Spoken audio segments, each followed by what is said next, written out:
Hello, everyone, and welcome to Archaeobi King, and happy Native American Heritage Month. As promised, here is the second video in honor of Native American Heritage Month. Today's video is actually a special subject. It's about the Northwestern Confederacy and the Northwestern War, which is a tale of how a united Indigenous Confederacy was able to both defy the United States and inflict the single greatest defeat the United States Army has ever faced at the hands of an Indigenous nation. Which sounds fascinating, right? But I'm sure you're asking, Dane, how did this happen? And why didn't we learn this in school? Well, in order to answer these questions and more, we have to, as with all of these videos, go back to the sort of underlying causes. So the causes of the formation of this Confederacy and the Northwestern War, as with many of our videos on U.S. history, go back to the American Revolution. And for those of you who either haven't gotten to that yet in American history class or in another country, or just haven't been in a world history class overall, the American Revolution was a conflict that was fought between the 13 British colonies in America and the British Empire. And it was fought for a variety of reasons that included, but are not limited to, anger over taxation without representation, anger over certain companies getting monopolies, as well as anger by the wealthy elite and the lower class citizens of the colonies over not being able to settle past the Proclamation line of 1763, which forbade British colonists from settling in what was labeled as Indian land, which is all this land over the Appalachian Mountains, which, for those of you who saw the last video, happened because of both the Anglo-Cherokee War and Pontiac's War. Well, eventually, with the help of various Native American allies and the Spanish and French, the colonists were able to win the revolution. And as a result of this, Britain essentially left the indigenous peoples, the Native Americans, high and dry, ceding all of this territory to the newly formed, at the time it was called the Articles of Confederation, but also the United States, the newly formed nation that would become the United States. They ceded all of the territory that was once forbidden to them, to the colonists, by the Proclamation of 1763. And understandably so, this angered many, actually, it angered all of the tribes, both those who had sided with the colonists, and those who had sided with the British. However, despite this, the new nation, the United States, first the Articles of Confederation, then the United States, did attempt to negotiate and sort of alleviate these issues.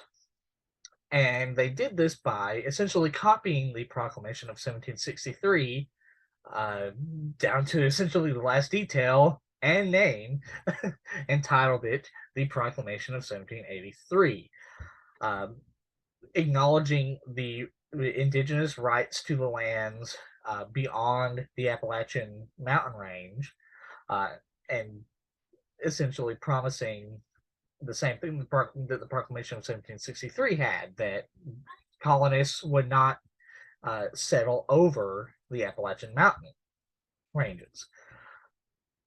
But as you can guess, this did not last long. In fact, literally the next year, an event known as the Treaty of Fort Stanwix happened, in which the United States negotiated with various members of the Haudenosaunee Confederacy, members who didn't have the full authority of the Confederacy, and in order to gain all of this land that you see here in the sort of orangish-yellow section, which, yet again, did not go over well with most of the Haudenosaunee Confederacy, as well as the various other tribes in the region. As a result of this, a new nation began to be formed in Indian Territory, in the territory controlled by these various indigenous tribes. And this happened because of particularly one individual, Joseph Brant, a veteran of the American Revolution who had fought on the side of the British and had actually been one of the best commanders that the British Army had during the American Revolution. And as a result of the British ceding all of the territory that it had once promised to keep the colonists out of, as well as the Treaty of Fort Stanwix, 1784 Treaty of Fort Stanwix, Joseph Brant took it upon himself to call a council of all of the tribes in the region, both northeast and the southeast, at Fort Detroit. And essentially what he did, and here's all the various tribes that he called to the council. And essentially what he did was he made the argument that no one nation was going to be listened to by this new nation, the Articles of Confederation, and then eventually the United States, and that the various tribes, whether it be the Lenape, the Shawnee, the Haudenosaunee, or the Ojibwe, etc., would be far better off if they all came together and formed a single unified native nation. And this was both for mutual defense in order to create a powerful army, an army that was powerful enough to defend against the new American nation, as well as to sort of have, how to describe this, as well as to both have more legitimate claim to the land, even though they had true legitimate claim, more legitimate claim in the eyes of the American and British, as they were now perceived as a singular nation. And it also was sort of used as a way to check various other tribes or individuals in tribes, so that events like the Treaty of Fort Stanwix were a small group of individuals without the authority of a singular nation like the Haudenosaunee or the Shawnee could not be able to sell off land, or at least not as easily, to the United States, because this was a problem. Again, Treaty of Fort Stanwix, a small group of individuals without the authority of the Haudenosaunee Nation did this. So now, with a large nation unified of multiple different tribes, they had the authority of essentially stopping this. Among the significant members of this Confederacy that were present at the council were individuals such as the Shawnee Little Turtle, the Miami War Chief Little Turtle, the Shawnee Chief Blue Jacket, and the Cherokee Chief Dragon Canoe. Now, we've already done a video about Dragon Canoe and his Confederacy, which I will link in the iCard. And they all came together and essentially agreed with Joseph Brant that they needed a unified front. After all, many of these individuals were themselves Revolutionary War veterans and had seen firsthand what would happen when unauthorized individuals would sign treaties, as well as what would happen if they were divided. And much of their complaints that they brought to the United States as a united nation was the complaint that, despite the Proclamation of 1783, a variety of forts, including Fort Kinney, had been built in territory that was supposed to belong to these native nations. But of course, the U.S. sort of didn't really listen. They tried to compromise, air quotes, but it wasn't really a compromise. It was more the U.S. saying, "But you could let us have this land. Yeah, we made this promise, but you could just let us. We have so many people who want to settle there. You could just let us." And that's essentially how negotiations kept going. And eventually, many of the war chiefs grew tired of this, including Blue Jacket, who initiated an event known as Logan's Raid, where he began raiding along the Greater Miami, Little Miami, and Scioto rivers. However, eventually, the U.S. Army was able to drive him out. Well, sorry, U.S. militia was able to drive him out. I'll explain in a little bit why I'm making that distinction. But it was the U.S. militia that drove them out. So, but it's also important to note that this was not the only raid that happened. There were a variety of raids. This was just the most significant one. In response to the Northwestern Confederacy's refusal to compromise, again, compromise, it wasn't really a compromise, but in response to the Great Northwestern Confederacy's refusal to compromise with the United States, as well as the various raids, including Logan's raid, the U.S. government decided we're stopping negotiating. We're done. And they created of course, they created behind the various tribes' backs the Northwest Territory, where the Northwest Confederacy was, and they appointed Arthur St. Clair as the governor of this newly created territory. Once he was appointed as governor, St. Clair would establish so essentially what happened is one of the forts that had been built during this tense negotiation was Fort Harmar. And once St. Clair had been declared governor, he invited many of the various leaders of the Northwestern Confederacy to come to Fort Harmar to continue negotiations. However, of course, most of the leaders, Joseph Brant, Little Turtle, Blue Jacket, Dragon Canoe, etc., just outright refused. Some came, but generally the primary leaders of the Northwestern Confederacy were like, no, thank you.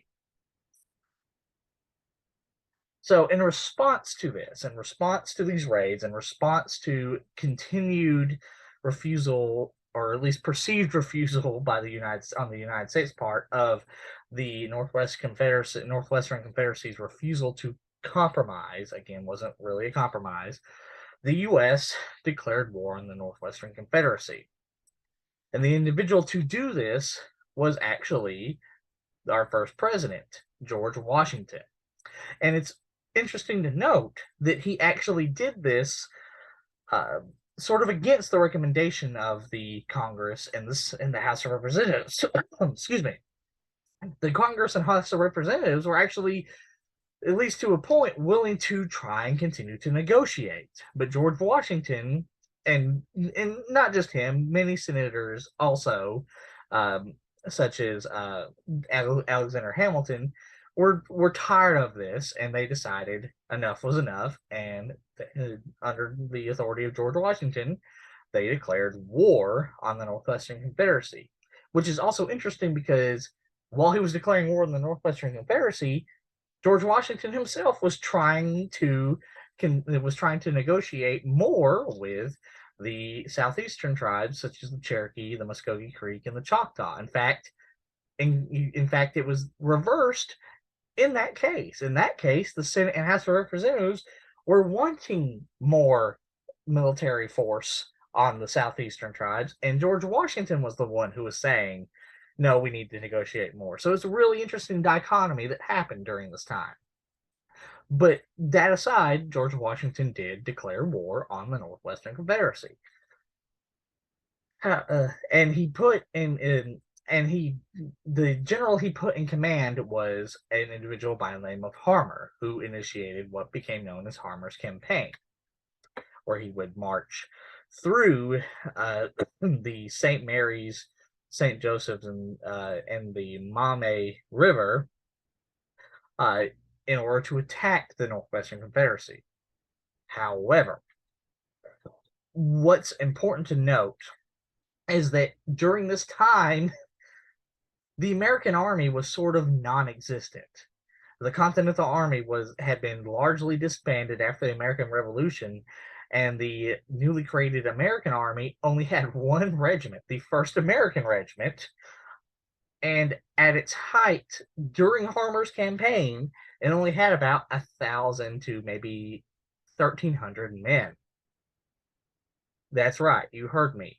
The entire U.S. Army at this time was only about 1,300 men for a nation that consisted of 13 states. Well, I believe at this time was more like 15, but still consisted of 13 to 15 states.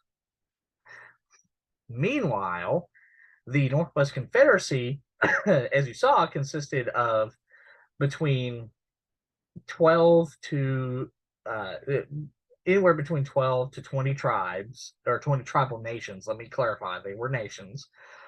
And they also were roughly comparable to the U.S. military at the time in terms of weaponry. With over here you have the Haudenosaunee and sort of how their military would look. You know, they used muskets, and they in place of, say, sabers, they had war clubs, and they were, thanks to the American Revolution and the 7 Years' War and Pontiac's War and such, they were very experienced in fighting American and European style warfare.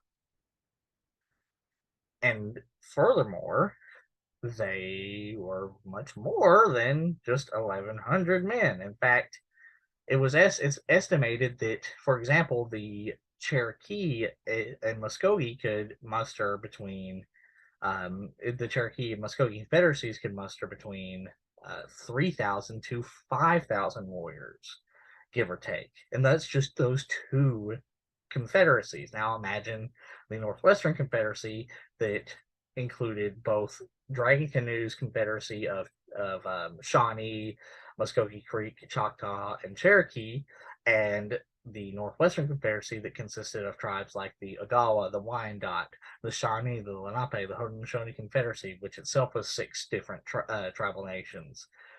That's a significant, an army of significant size, especially compared to the U.S. Army, which only had 1,300 soldiers at most. And so, because of this drastic difference in military number and the roughly equivalent quality of tactics and military technology, the Northwestern Confederacy was able to actually corner Harmer's First American Regiment at the Maumee River, and inflicted what became known as Harmer's defeat, heavily defeating the U.S. Army.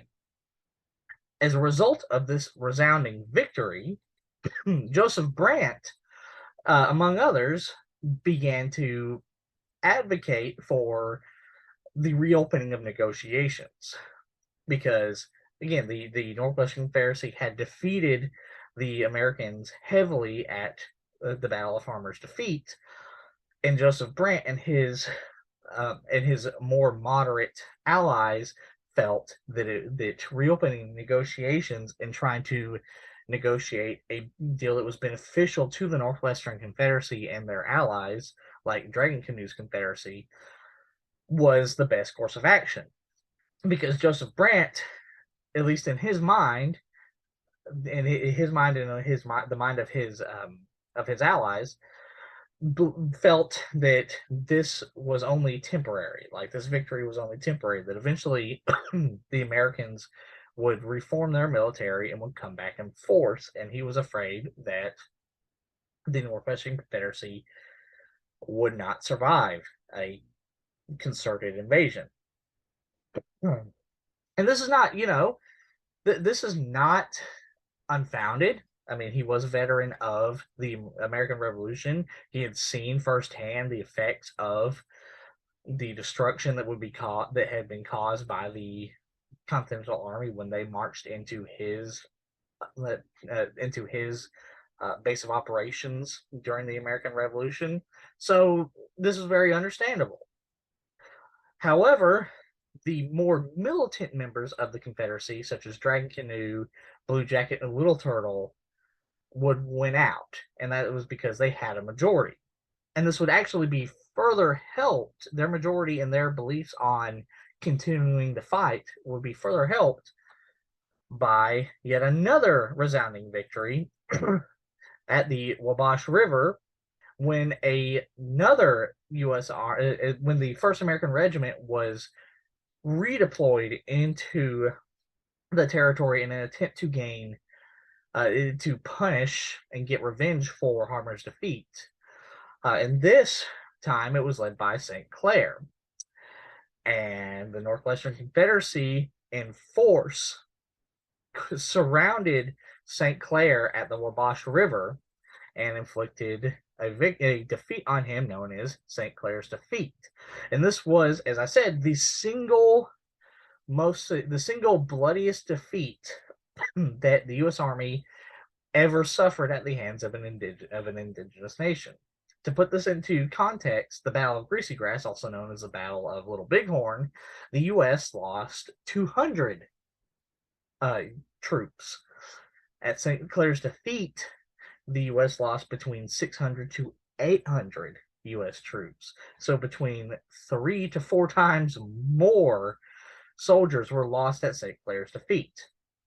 And so this victory, in fact, this incredibly resounding victory, even more so than Harmer's defeat, would essentially discredit Joseph Brant and his allies and would vindicate leaders of the Northwestern Confederacy and their allies, such as Dragon Canoe, Blue Jacket, and Little Turtle.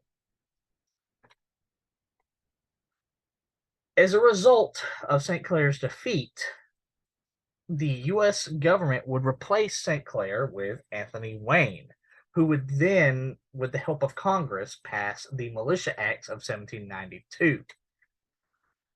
And with the passing of these acts, Anthony Wayne would reform the U.S. Army, the 1st American Regiment, into the 1st American Legion, and would spend the next couple of years conducting training exercises and revamping and, as I said, reforming the U.S. military and bringing the U.S. military, updating the U.S. military. We'll say that. He heavily updated the U.S. military to make it more up to snuff and to make it more reliable and, of course, more trained with better quality training. He would also begin initiating the building of several forts in the area, such as Fort Niagara. While this was going on, Congress would actually invite individuals such as Joseph Brant, the more moderate individuals such as Joseph Brant, to cities such as Philadelphia to try and continue negotiations. And this fit well with Joseph Brant because Joseph Brant, again, with his experience in the American Revolution, felt that eventually the other shoe was going to drop. However, the negotiations really didn't get anywhere while he was there. Meanwhile, the Northwestern Confederacy would create its base of operation in an area known as the Glades, actually around the Maumee River, where they defeated St. Clair. Not the Maumee River, where they defeated Harmer, not St. Clair. And while they were essentially what they were doing is they were wintering. The campaigns had stopped after the defeat of Harmer and St. Clair. The army was sort of in a slumber. Of course, it was in a hibernation while Anthony Wayne was reforming the military. But essentially, the conflict had sort of ground to a halt. And during this sort of, I don't want to say ceasefire, but this lull in conflict, the U.S. would again attempt to negotiate a peace with the Northwestern Confederacy. As well as in conjunction with the U.S. attempting to negotiate this peace, Joseph Brant would gain an ally in the British General Simcoe, who would together attempt to both negotiate a peace, help sort of smooth over the edges in this peace, but also they would attempt to keep the Northwestern Confederacy strong in hopes to create a buffer state. Essentially, and this was more on the side of Simcoe, essentially, Simcoe hoped that by keeping the Northwestern Confederacy strong, he could create a buffer state to keep in between British Canada and the United States.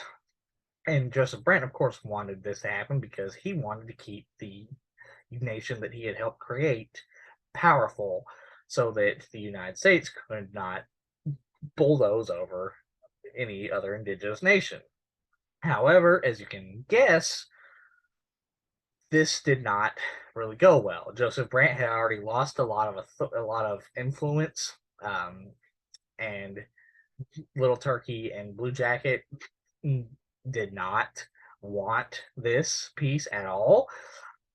And so Simcoe, Joseph Brant, and the United States sort of had to accept that peace was not, for the most part, going to happen. However, there were some concessions. The U.S.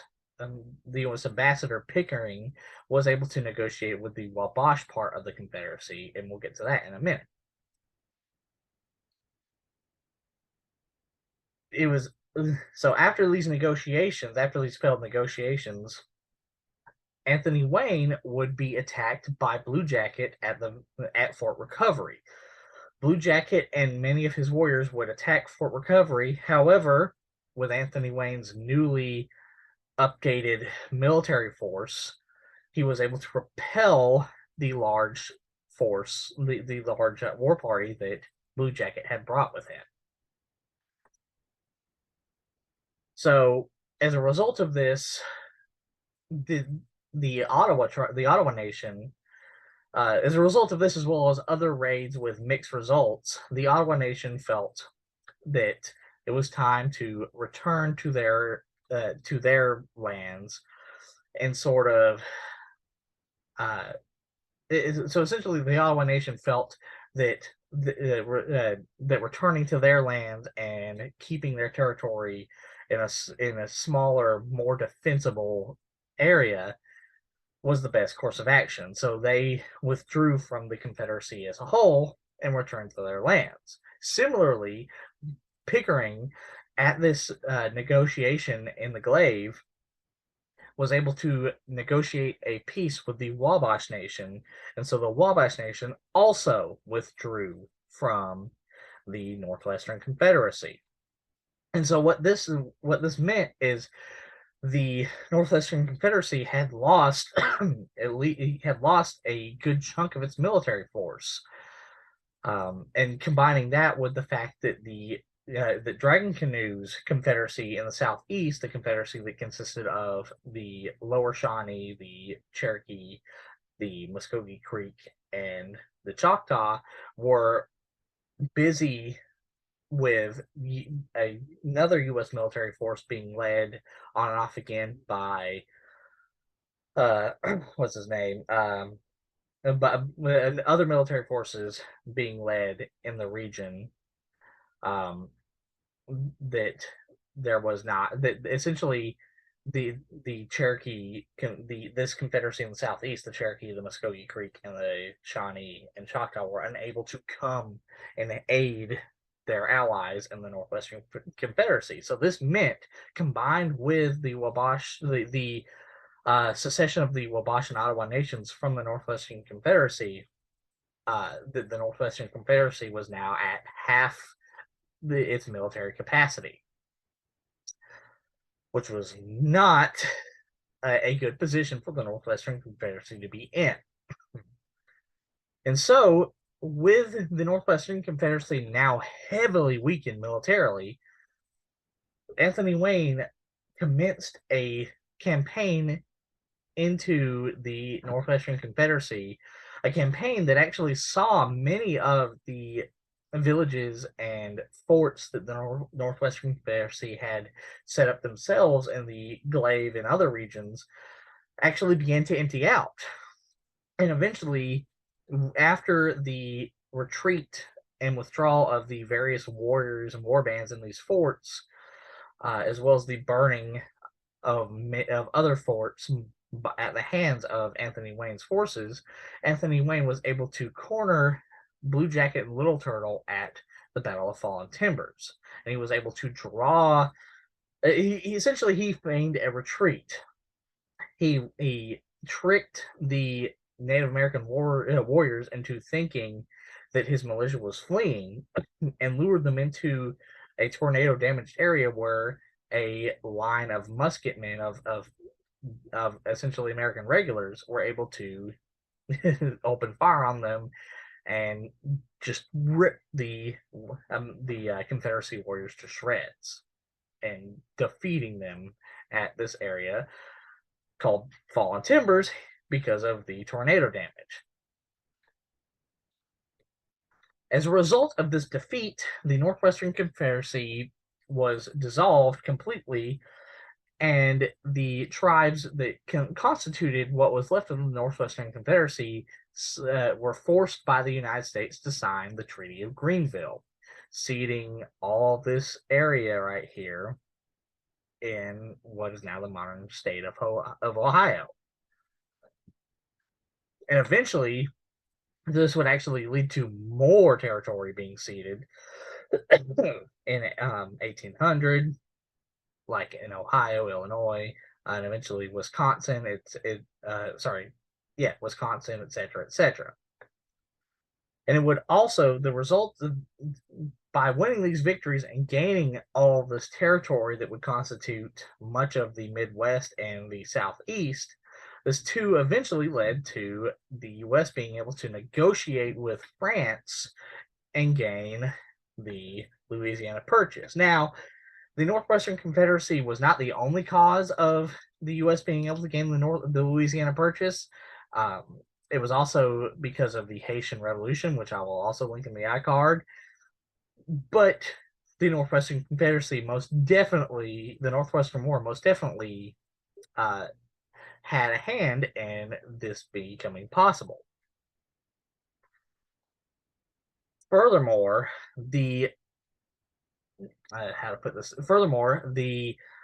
willingness to fight to the last and the tenacity and willpower of the Northwestern Confederacy and their allies in the Southeast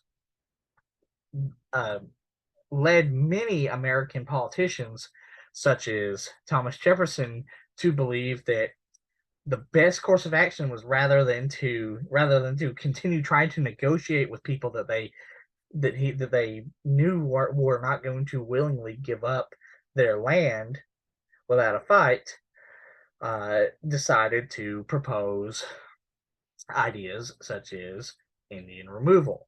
In fact, Thomas Jefferson was the first, or well, at least among the first, to propose this idea. And while in his lifetime it never happened, it did eventually happen to the 5 civilized tribes of the Southeast, the Cherokee, Chickasaw, Choctaw Creek, and Seminole, but also to other tribes such as the Seneca, the Sac and Fox, and in fact to many members of the Northwestern Confederacy. However, I must say, the effects of the Northwestern War were not all bad, because the legacy of the Northwestern Confederacy would also be felt in some positive ways by its former members. One, Tecumseh, who was a young warrior who fought with the Northwestern Confederacy, would take inspiration from the Northwestern Confederacy and would eventually, in the preceding years and during the War of 1812, would create his own confederacy with the goal of driving the United States out of his lands. On the other end of this, Joseph Brant would continue to work with the British, would continue to be a friend of the British, and would continue to use his friendship with the British, however tentative it may have been, to use that essentially as a negotiation tool. So, for example, when his son was arrested for a murder that he was involved in, a murder that was frankly justified because it was due to a member of their family being harassed. We'll put it that way, being harassed by white settlers. She was a woman. You can sort of assume what I'm talking about. Joseph Brant used that to negotiate for his son's freedom.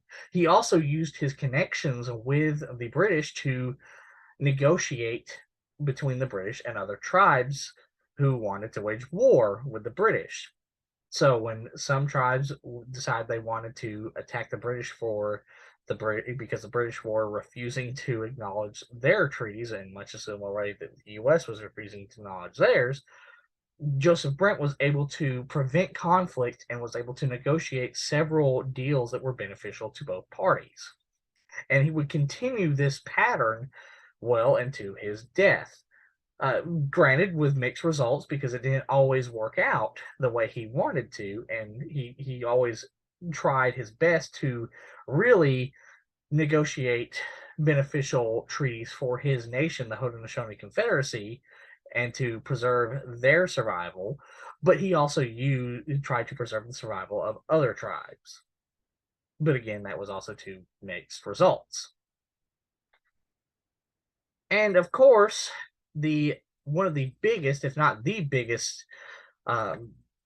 legacy of the Northwestern War was, in connection to Tecumseh, was the War of 1812, because the British, despite the loss of the Northwestern Confederacy, would continue to work with the various tribes that lived in the Northwestern Territory to sort of undermine to definitely undermine American goals in the area, as well as to attempt to continue to create buffer states, which is again in connection to Tecumseh, because Tecumseh's Confederacy was definitely viewed as a beneficial buffer state in between the British Canada and the U.S. And so this dichotomy, this sort of relationship between the British Canada and Tecumseh's Confederacy would be, and as well as the various other indigenous nations in the Illinois Territory, the Indiana Territory, and the Territory of Michigan, the territories that constituted the Northwestern Territory, would be one of the biggest causes of the War of 1812, which I've already done an in-depth video about, where the various indigenous peoples of North America in general played a significant part, a very key part in this conflict. And many of those tribes that played a significant part in this conflict were veterans of the Northwestern Confederacy and the Northwestern War, including Tecumseh. So there you have it. This is why I said this video was special. We explored the tale of an attempt, a semi-successful attempt at creating a unified indigenous nation that was able to not once but twice defy the United States and defeat them, and essentially sort of make bloody the United States, bloody its nose and make the United States blink. Unfortunately, unfortunately for the Northwestern Confederacy, as you saw, it did not succeed and was eventually defeated. But in conjunction with the Cherokee, Muskogee, Shawnee, and Choctaw Confederacy in the Southeast, the Northwestern Confederacy came the closest to defeating the United States, closer than any other confederacy before or after, with again the exception of the Cherokee, Choctaw, Muskogee, Shawnee Confederacy, because they were essentially the same thing. And as we also covered, the Northwestern Confederacy had a legacy that was felt for over 40 years after its defeat, which really just makes the Northwestern Confederacy all that more special. Okay, and so that ends the video. And again, Happy Native American Heritage Month. And if you want to see, you want me to cover any of the subjects I mentioned in the video in more depth, please feel free, as always, to leave a comment. And remember to like, share, and subscribe. And I hope you thoroughly enjoyed this video.